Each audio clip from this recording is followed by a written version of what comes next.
পুনৰবাৰ বৰলাইন ইউটিউব চেনেললৈ তোমালোকক স্বাগতম জনাইছোঁ। আজি লৈ আহিছোঁ কলা শাখাৰ বিদ্যাৰ্থীৰ জীৱনৰ বাবে ল'ব পৰা কেইটামান লক্ষ্য। আহা আমি আগবাঢ়ো। এই সিৰিজৰ প্ৰথমটো ভিডিঅ' যদি তুমি মিছ কৰিছা তেন্তে তলৰ লিংকত গৈ এই ভিডিঅ'টো প্ৰথমতে চাই লোৱা। লক্ষ্য হিচাপে ৰাখিব পৰা বিষয়সমূহৰ 1 নম্বৰত আছে IAS APS অফিচাৰ। তুমি যদি এডমিনিষ্ট্ৰেটিভ লাইনত ভাল পোৱা তেন্তে এইটো এটা সঠিক পথ। ইয়াত তুমি সমাজ সেৱাৰ দৰে কাম কৰিব পাৰিবা। 2 নম্বৰ ইণ্ডিয়ান ফৰেন ছাৰ্ভিচ। এইটো এটা ভাল গোল হ'ব পাৰে। ইণ্ডিয়ান এম্বেচিসমূহত ইয়াৰ পোষ্টিং হয়। যদি তুমি বিদেশ ভ্ৰমণ বা ট্ৰেভেলিং কৰি ভাল পোৱা তেনেহ'লে এইটো এটা বেষ্ট অপশ্যন। বৰ্তমান ভাৰত চৰকাৰে বহুতো দেশৰ সৈতে নতুনকৈ সম্পৰ্ক স্থাপন কৰিছে, যিবোৰ দেশত বৰ্তমানৰ এম্বেচি নাই। চ' এইটো এটা ফিউচাৰৰ কাৰণে আপকামিং কেৰিয়াৰ অপশ্যন। 3 নম্বৰ কেৰিয়াৰ কাউন্সিলৰ। এইটো এটা হাই ৰেপুটেড অপশ্যন হয় কেৰিয়াৰ চুজ কৰাৰ ক্ষেত্ৰত।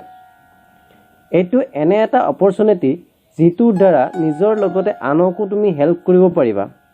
গভৰ্ণমেণ্ট ছেক্টৰ বা প্ৰাইভেট ছেক্টৰতো ইয়াৰ জব এভেইলেবল আছে। নতুবা তুমি ব্যক্তিগতভাৱে চেম্বাৰ খুলিব পাৰা। 4 নম্বৰ এক্টৰ। এইটো এটা ইণ্টাৰেষ্টিং কেৰিয়াৰ।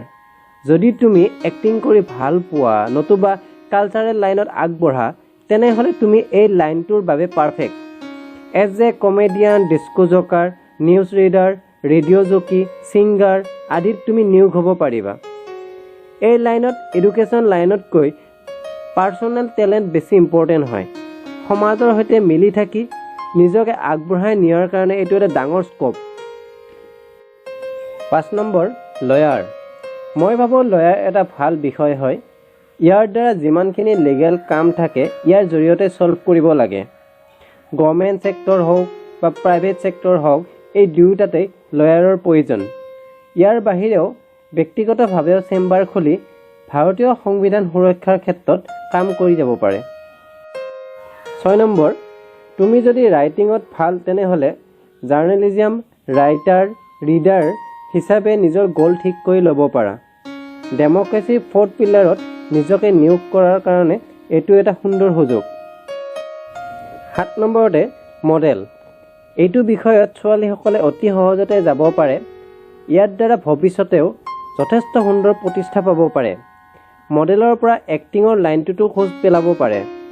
প্ৰায়বোৰ প্ৰডাকশ্যন কোম্পানীতেই মডেলৰ প্ৰয়োজন, যেনে কাপোৰৰ কোম্পানী, কছমেটিক কোম্পানী ইত্যাদি ইত্যাদি। এইটো বিষয় ফিউচাৰলৈ বহুত ডিমাণ্ড বাঢ়ি গৈ আছে। কেৰিয়াৰ সম্পৰ্কে আগবঢ়োৱা এই ভিডিঅ'টো কেনে পালা কমেণ্ট বক্স বা আমাৰ হোৱাটছআপ নম্বৰত গৈ জনাবা। আৰু তোমাৰ ফ্ৰেণ্ডক শ্বেয়াৰ কৰিবলৈ নাপাহৰে যাতে ভিডিঅ'টোৰ পৰা তেওঁলোকে লাভ উঠাব পাৰে।